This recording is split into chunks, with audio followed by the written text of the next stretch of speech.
Bonjour à toutes, bonjour à tous, bienvenue sur Tu joues quoi pour cette nouvelle vidéo. Nous sommes en 2022, bonne année à toutes et à tous, je vous souhaite plein de bonheur et plein d'amusement avec plein de jeux de société. Et justement, on va parler des futurs jeux qui vont arriver cette année et en tout cas tous les jeux qui me font beaucoup envie, que j'attends énormément. Et puis voilà, donc je vais vous en citer quelques-uns, on va avoir des petits teasers un peu à droite à gauche, des petites images sympathiques de ces jeux-là. À tout de suite, juste après le générique, et je vous présente tous les jeux qui me font très envie pour l'année à venir. À tout de suite.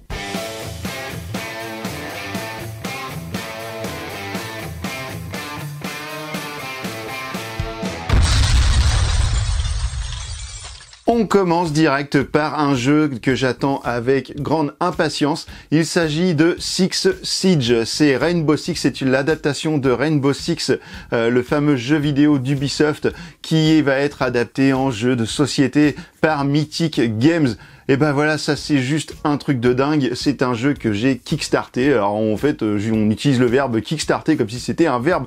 Voilà, je kickstart, nous kickstartons, vous kickstartez. Eh bien moi j'ai kickstarté Rainbow Six Siege et j'en attends énormément de celui-là. Vous allez avoir une équipe d'attaquants, une équipe de défenseurs et vous allez avoir un certain temps pour les défenseurs pour se mettre en place avec des leurres, avec des pièges pour les attaquants, et évidemment les attaquants auront un certain temps, une fois qu'ils auront vu comment se sont mis les pseudo-défenseurs, puisque comme je vous le disais, il y a des leurres, donc vous allez avoir parfois des défenseurs qui seront des faux défenseurs, mais il va falloir aller vérifier avec vos attaquants pour aller aussi bien désamorcer une bombe ou je crois aussi aller faire un capture the flag ou libérer des otages. Enfin voilà, vous allez retrouver un petit peu la sauce de Rainbow Six du jeu vidéo en jeu de plateau, et les vidéos que j'ai vues jusqu'alors m'ont fait tellement envie que j'ai donc utilisé ce verbe kickstarter Rainbow Six Siege qui sort au mois de juin, je crois, 2021, s'il n'y a pas de retard, 2022 pardon. On devrait l'avoir donc au mois de juin, juste pour l'été, pour en profiter pendant tout l'été à faire des parties entre potes et faire des barbecues avec des bonnes bières. Voilà, Rainbow Six Siege. Vous pouvez d'ailleurs faire le late pledge qui est accessible sur GameFound. Alors moi j'ai pris la version de boîte de base avec donc qui doit être à 69 € je crois, avec les stretch goals. Alors c'était pas des stretch goals, c'était des days, je sais plus quoi, enfin en gros tous les jours il y avait un stretch goal qui arrivait. Et puis j'ai pris aussi le plateau, je sais plus, il y a un double plateau, il y a deux doubles plateaux qu'on pouvait prendre à part, donc j'en ai pris qu'un parce que bon voilà, après voilà, ça commence à faire une somme, et puis surtout que j'avais déjà investi dans un jeu que je vais vous parler juste après, une somme un peu plus importante, donc bah du coup voilà, on peut pas tout faire dans la vie. Donc en tout cas mon jeu, un des jeux que j'attends le plus, c'est bien, il s'agit de Rainbow Six Siege par Mythic Games. Le deuxième jeu dont j'ai envie de vous parler, il s'agit d'un jeu d'aventure, un jeu qui est presque un jeu de rôle. On est vraiment c'est un RPG narratif, on est dans quelque chose d'un peu spécial. Il s'agit de Vampire the Masquerade Chapters.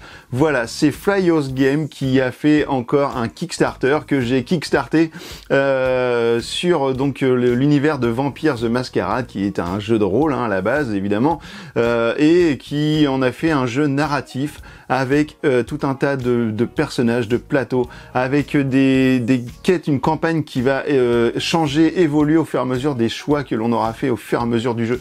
Ça promet quelque chose d'absolument dingue.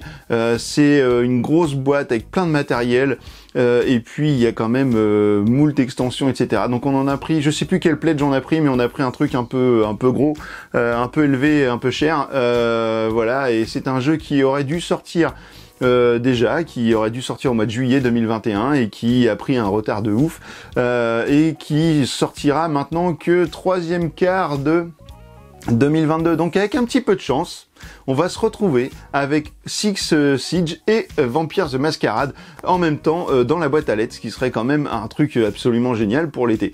Donc voilà, et bah écoutez, pas Rainbow Six, oh là, je reviens en arrière, Vampire the Masquerade Chapter, je vous laisse, vous avez vu les images là, c'est absolument dingue, c'est un jeu que j'attends énormément. Alors vous ne pouvez plus l'avoir en late pledge, par contre, à savoir que il y a eu un contrat de fait entre Flyos Game et Funforge. Funforge va sortir la version, on va dire une version boutique de Vampires The Masquerade Chapters. Donc ceux qui n'ont pas pu pledger ou qui s'y sont pris trop tard et qui veulent quand même acheter le jeu, eh bien vous pourrez acheter la boîte de base, je pense, simplement chez Funforge. Peut-être qu'il y aura des extensions, mais qui viendront peut-être plus tard. En tout cas, la boîte de base, j'en suis sûr, elle va être éditée chez eux. Voilà, troisième jeu. Encore un jeu que j'attends énormément et qui va arriver normalement sur Kickstarter à nouveau en début d'année, peut-être. On nous a dit peut-être en début d'année, j'avais vu ça sur un post qui traînait. Il s'agit de la saison 3 de Batman Gotham City Chronicles de chez Monolith Edition. Eh bien oui, la saison 1, je vous en ai parlé plein de fois sur la chaîne parce que j'ai fait une vidéo sur la boîte de base. Je vous en ai reparlé lors de la vidéo d'Halloween, je vous en ai reparlé lors de ma vidéo de mon top 10 parce que c'est mon jeu préféré de tous les temps. Et en fait, il y a eu la saison 2 de Batman que je n'ai pas pledgé. J'avais pledgé à la base une boîte et puis une map, la map du commissariat. Sauf qu'en fait, je me retrouvais, alors j'avais fait un pledge à 7 € et je me retrouvais qu'avec quasiment autant de coûts de frais de port estimés par rapport à ce que je prenais. Donc j'ai dit, bah non, stop, tant pis. J'ai pas rien pris, du coup, j'ai perdu 7 €. J'ai fait cadeau de 7 € à Monolith Edition, et bah voilà, c'est comme ça. Et puis, par contre, là, la saison 3 nous promet d'être une saison avec beaucoup plus de matériel, d'utilisation du matériel. Donc beaucoup moins de figurines, parce que la saison 2, c'était ça, c'était une boutique à figurines. Pour le jeu, bah c'était... Franchement, j'ai pensé que ça ne servirait à rien, donc je n'ai pas acheté. En plus, c'était des petites boîtes individuelles, inrangeables, genre c'était trop chiant. Donc d'ailleurs, les gens qui l'ont pledgé derrière ont dit que c'était trop chiant. Donc le rangement, il est merdique, quoi. Quand on veut sortir des figurines, on se retrouve avec plein de petites boîtes. Enfin, c'est trop galère. Donc là, je pense que Monolith a bien compris et est revenu en arrière sur la saison 3. Et du coup, on nous promet une grosse extension. De la taille un petit peu de celle-ci là, mais vous voyez peut-être pas, qui est juste en bas, non, vous le voyez pas. Une extension de la taille de Batman Arkham Asylum ou le manoir de Wayne. Donc voilà, une grosse boîte comme ça avec des scénarios et des figurines qui iront bien, donc une grosse extension. On nous promet les campagnes solo, la version solo, une nouvelle campagne du vilain, comme il y avait eu, je sais plus le nom, enfin on avait eu une campagne en 4 ou 5 chapitres de campagne de vilain. Donc là on nous en promet une nouvelle. Et puis je sais plus ce qu'il y a, mais enfin bref, ça va être surtout de l'ajout de gameplay et de quoi passer des bonnes soirées de jeu avec ses potes sur Batman. Donc ça c'est vraiment cool, donc bravo à eux. J'ai vraiment très hâte de voir le Kickstarter pour voir le contenu de tout ça, et puis j'espère que les prix seront accessibles pour pouvoir pledger la saison 3 de Batman Gotham City Chronicles. Merci Monolith, j'attends ça avec impatience. On continue avec un jeu qui va sortir le 28 janvier de cette année, donc enfin de cette année, oui, de cette année, puisque en fait, alors pour tout vous dire, là je tourne la vidéo, on est encore en 2021, d'ailleurs je la tourne le 31 décembre 2021, et puis donc au moment où vous la voyez, c'est forcément 2022, donc pour cette année, il y a une nouvelle extension du fabuleux jeu de Maxime Badad, le Saint Seiya Deck Building. Donc on avait déjà eu le droit à Asgard en extension, et bien là le 28 janvier arrive Poséidon. Donc j'espère vraiment pouvoir faire une vidéo sur cette extension très bientôt pour vous la présenter. Donc c'est l'extension nouvelle avec Poséidon. Voilà, donc je vous présenterai le matériel, je vous présenterai le contenu, etc. Mais pour l'instant, sachez que ça sort le 28 janvier et que c'est trop bien et qu'il faut essayer absolument ce deck building si vous ne le connaissez pas, et même si vous n'êtes pas fan de Saint Seiya, parce que je vous jure que vous allez passer un bon moment comme moi. Voilà. Alors normalement cette année également arrive, il aurait dû déjà sortir, mais normalement il va arriver le Frosthaven. Voilà la suite de Gloomhaven. On avait adoré Gloomhaven et on adore toujours d'ailleurs, et on l'a même pas fini. Donc c'est pour ça aussi qu'on n'a pas pledgé Frosthaven, et c'est d'autant plus qu'il n'y avait pas de version française lors du pledge de la proposition de Kickstarter de Frosthaven. Donc en fait, on verra bien lorsque la VF va sortir. On nous promet une VF peut-être pour décembre 2022, donc dans 365 jours maintenant, pour la VF de Frosthaven sortie par Asmodée, comme pour Gloomhaven. Donc voilà, on espère fin d'année peut-être avoir fini Gloomhaven pour avoir l'envie de repartir sur une nouvelle aventure avec des nouvelles choses, des nouveaux systèmes de jeu, etc. pour Frosthaven. Vraiment, ça c'est un jeu que j'attends beaucoup parce qu'on a tellement aimé Gloomhaven. Et on l'aime toujours, donc on attend vraiment Frosthaven, de voir à quoi ça ressemble, comment est le matos, etc. Je sais que parmi mes proches, il y en a qui vont l'acheter, n'est-ce pas Batou et Joggy Statch, et puis du coup, je sais que je vais pouvoir, de toute façon, même si je l'achète pas, je vais pouvoir aller tâter le terrain, voir un petit peu, toucher un peu, et puis essayer Frosthaven. Donc je suis trop content et trop impatient de ça, mais il va falloir attendre 1 an encore, en espérant que ce soit bien pour 2022. Je vous parlais tout à l'heure d'une extension pour un jeu, pour Saint Seiya, donc l'extension Poséidon. D'ailleurs, je vous ai pas dit, mais c'est édité chez Yoka by Tsume. Voilà, donc ça, c'est une information qu'il fallait quand même que je vous donne. Et puis, donc, je vais vous parler maintenant d'une autre extension pour un jeu que j'adore absolument, qui s'appelle Les Ruines Perdues de Narak, édité par Yellow. Eh bien, cette extension s'appelle Chef d'Expédition, Expedition Leaders en anglais. Elle est déjà sortie en anglais, mais elle arrivera, on ne sait pas quand, il n'y a pas eu de date de donnée pour la version française distribuée par Yellow. Donc en fait, dans cette extension, vous allez choisir des nouveaux personnages, des chefs d'expédition. Chacun aura un peu des pouvoirs différents. Vous allez avoir des nouvelles cartes de départ, donc vous allez avoir un départ asymétrique pour ce jeu, et ça va vous apporter pas mal de modifications dans le gameplay, etc. Donc c'est vraiment quelque chose que l'on attend absolument, puisqu'on aime tellement ce jeu que forcément le petit truc en plus, et bah ce sera toujours génial. Ça à savoir qu'il y a également une version solo qui est disponible sur le site de Yellow pour Les Ruines Perdues de Narak. Je n'ai pas encore essayé la version solo parce que je suis pas hyper fan des jeux solo. Mais sachez que ça existe et je vais le tester parce qu'il ne faut pas mourir idiot, et surtout pas en 2022. Le jeu suivant que j'attends avec beaucoup d'impatience pour cette année, il est déjà sorti en VO et il va arriver en VF par le biais de nos amis de chez Intrafin Games. Il s'agit du nouveau jeu de Terraforming Mars, le Expédition Ares. Voilà, c'est un jeu de Jacob Frixderius, un nom comme ça. Bon, je sais plus, c'est compliqué les noms, j'ai déjà toujours du mal avec les noms, mais c'est pas grave, c'est comme ça, vous le savez, à chaque fois je dis les noms d'une manière absolument horrible, mais bon, c'est pas grave, vous avez l'habitude maintenant. Eh bien, en fait, dans ce jeu, vous allez donc toujours aller terraformer Mars, mais est-ce que ce sera le petit frère, vraiment la version raccourcie ou la version allégée de Terraforming Mars? Eh bien, je n'en sais rien, je ne veux pas trop aller voir les vidéos des gens qui ont fait des trucs, je veux juste tester parce que j'adore la licence Terraforming Mars, j'aime bien les extensions, j'aime vraiment cet univers-là, donc j'ai envie de me faire ma propre idée.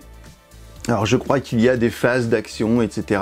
Donc c'est un système d'action qui va rentrer en place. C'est pas la même façon de jouer que dans Terraforming Mars, mais voilà, vous allez le découvrir, on va le découvrir ensemble, puisque quand j'aurai la main dessus, je vous ferai partager ça en vidéo.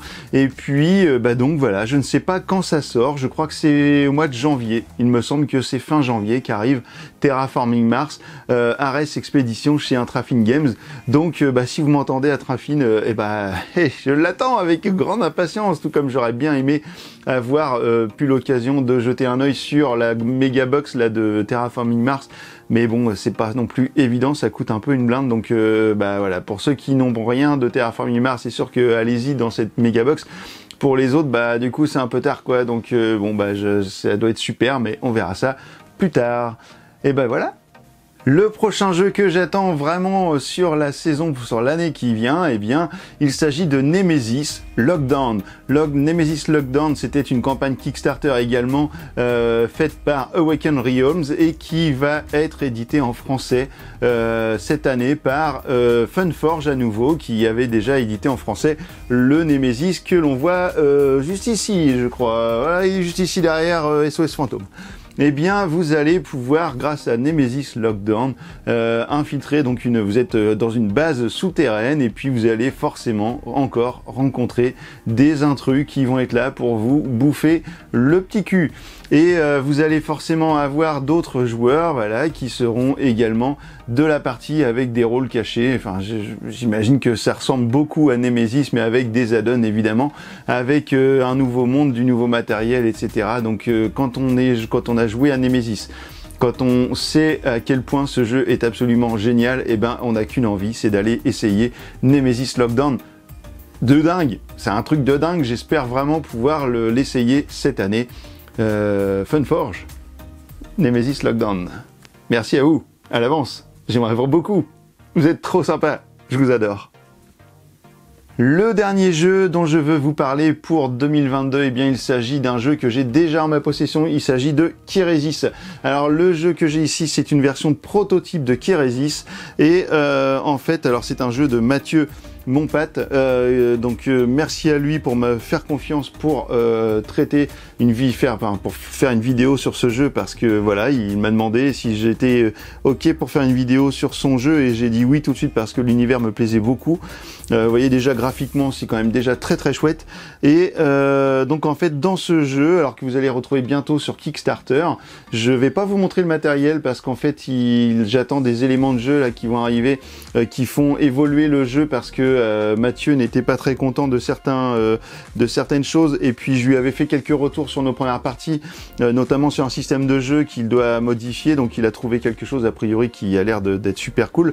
Donc en fait dans ce jeu vous allez être des aventuriers qui allez parcourir voilà, je vais vous montrer quand même ici tout un plateau avec des tuiles que vous allez rajouter au fur et à mesure de vos déplacements, et en fait le jeu est lié par rapport aux éléments, donc les 4 éléments. Vous allez avoir des sanctuaires qui seront placés comme ceci à des coins du plateau, donc le plateau risque de changer, hein, donc attention, tout ça c'est vraiment du prototype.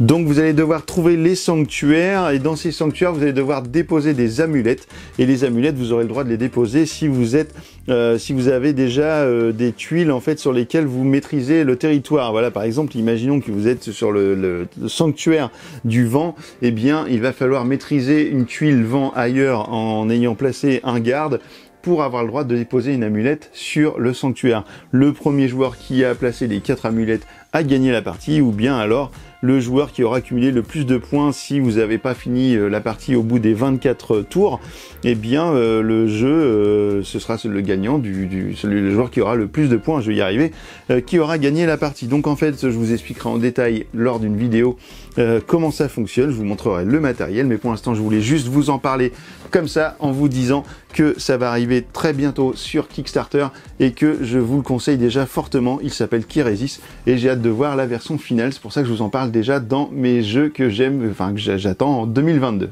Et bien voilà, écoutez, il y a plein d'autres jeux que j'aurais aimé vous parler, mais en fait, faut pas non plus que la vidéo dure 3 plombes. J'aurais aimé vous parler de Fédération qui va sortir chez Explorate, et puis qui est un jeu de quelqu'un que j'aime bien, que je connais, qui s'appelle, enfin ils sont deux, mais il y a notamment Mathieu Verdier qui a fait Varuna et Déméter.